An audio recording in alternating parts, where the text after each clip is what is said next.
అధికారంలో ఉన్నప్పుడు బయటకు రావాలంటే కనుక ఏదైతే కనుక ఎక్కడికి వెళ్ళాలన్నా 10 కిలోమీటర్లు కూడా హెలికాప్టర్లో వాడిన జగన్మోహన్ రెడ్డి అకస్మాత్తుగా 75 కిలోమీటర్ల కారు ప్రయాణం ఎలా చూడాలంటారు దీన్ని? అసలుగా 75 కిలోమీటర్లు 2 గంటలు వెళ్ళిపోవచ్చు. ఆయన ఉదయం బయలుదేరి సాయంత్రం 5 దాకా అక్కడక్కడక్కడక్కడక్కడ ఆక్కుంటా వెనక మళ్ళీ పిల్ల సైకోలు ఒకళ్ళు ఉన్నారు. ఆ పిల్ల సైకోలు సీఎం సీఎం సీఎం అంటూ అరుచుకుంటూ పోయారు. అసలుకి ఇప్పుడు అక్కడికి పోయేదానికి దేనికి పోయావు నువ్వు? పరామర్శించడానికా?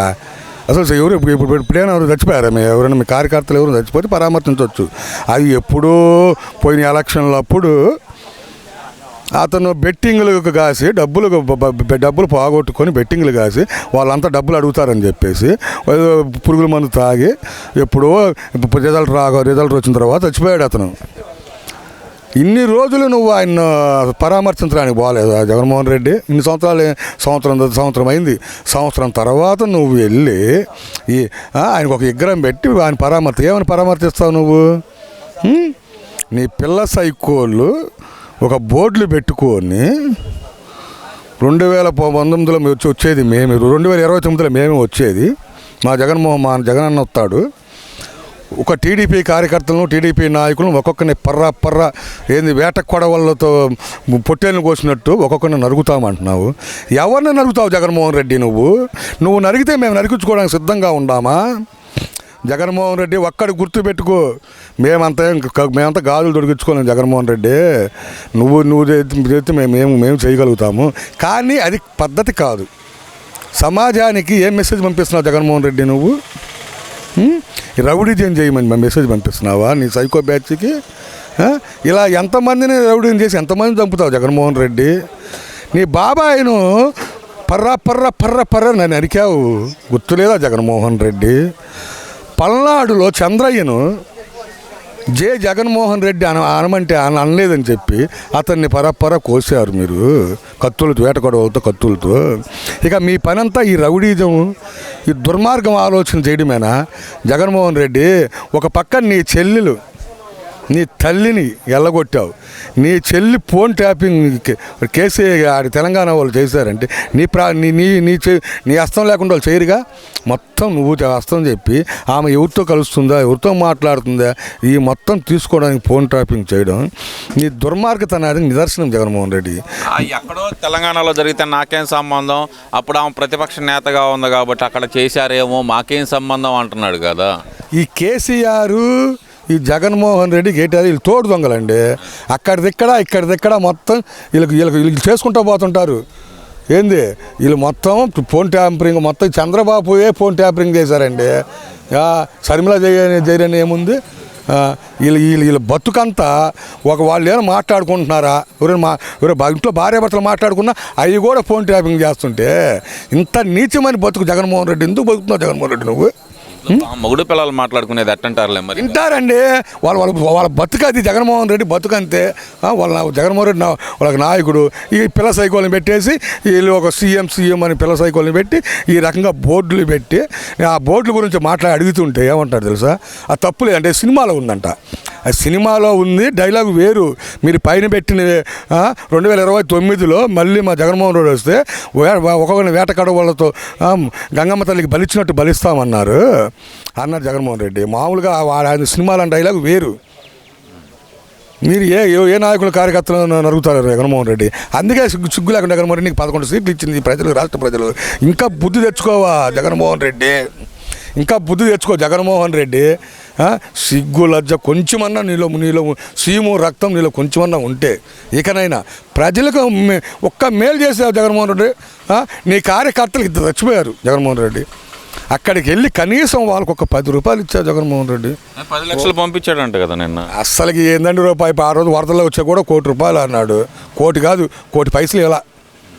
ఈ జగన్మోహన్ రెడ్డి చెప్పుకునే ఎంత బడాయి మాటలు, బడాయి వ్యవహారం తప్పక ఒక్కటి ఉండదండి. అదే కందుకూర కార్యకర్తలు చనిపోతే చంద్రబాబు 35 లక్షలు ఇచ్చి ఏంది మట్టి అయ్యేంత వరకు అక్కడే మీటింగ్ కూడా ఆపేసి మట్టి అయ్యేంత వరకు అక్కడే ఉండి వాళ్ళ దాన సంస్కారాలు చేసి అప్పుడు వచ్చాడు. అది చంద్రబాబు సిబిఎన్ అంటే అది. మీలాగా మీ కార్యకర్తలు కూడా మీకు సిగ్గు లేకుండా ఉంటున్నారండి. ఏంటంటే కనుక ఇక్కడ అసలుకి యాక్సిడెంట్ అయిన పక్కన ఉన్న మనిషిని సామాన్య ప్రజలైనా సరే అయ్యో పాపం అంటారు. మరి అంత పెద్ద నాయకుడు క్యాన్వాయ్ వెళ్తుంది, వాళ్ళ క్యాన్వాయ్లోనే బండే తగిలింది అంటే క్యాన్వాయ్ అంటే ఈ క్యాన్వాయ్ 10 వెహికల్స్ కాకుండా అతను తెచ్చుకున్న సొంత బళ్ళు తగిలినాయి. తగిలితే పక్కన పడేసి వెళ్ళిపోవటం ఏంటి అసలు? ఇదేం పరిస్థితి అంటారు అసలుకేంది? అసలు జగన్మోహన్ రెడ్డి అదే కదండి, సంస్కృతే కదండి. అరే బాబాయిను, సొంత బాబాయిను సాగు కొట్టి గుండెపోటు, ఆ పోటు, ఈ పోటు అని సాయంత్రానికి నారాసుర రక్త చరిత్ర. తెల్లారి పేపర్లు ఏమొచ్చింది, సాక్షిలో నారాసుర రక్త చరిత్ర. మీ బాబాయిని మీరు చంపుకొని మీరు అందరూ కలిసి చంపి ఆ చంద్రబాబు చంపారు నారాసుర రక్త. మీకు ఇదే అలవాటు.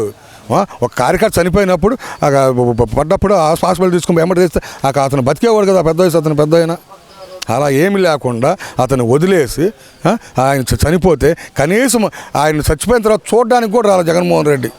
సొంత నీ సామాజిక వర్గమైన నీ కార్యకర్త ఆటకు వచ్చి నీ మీటింగుల్లో నీ సభలో చనిపోతే కనీసం అతన్ని పరామర్శ చూడడానికి కూడా పాని ఇంగిత జ్ఞానం లేని వ్యక్తి జగన్మోహన్ రెడ్డి. నువ్వు నిన్ను ప్రజలు చీకొడుతున్నా నీకు ఇంకా బుద్ధి రావట్లా.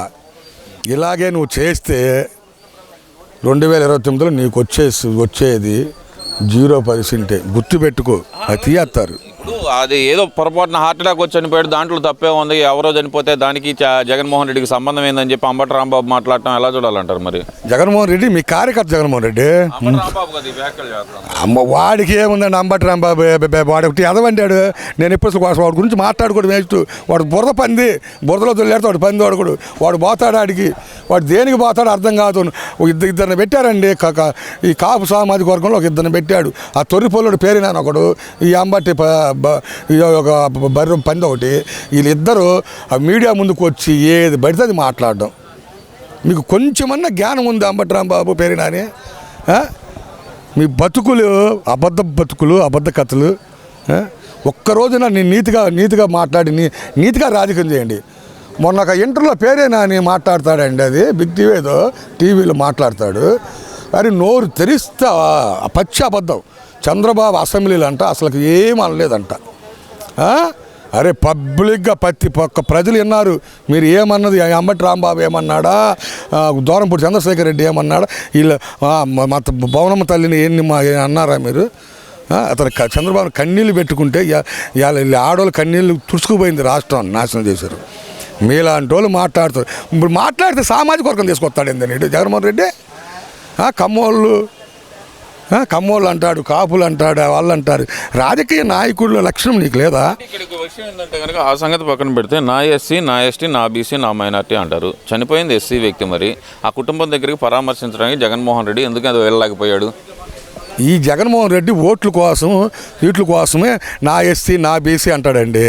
ఈ జగన్మోహన్ రెడ్డి ఎస్సీ మీద బీసీ మీద ప్రేమ ఆడుందండి. ఉంటే ఇంతకుముందు ఎస్సీలకు బీసీలకు లోన్లు ఇచ్చేవారు, అవి మొత్తం తీసేశారు.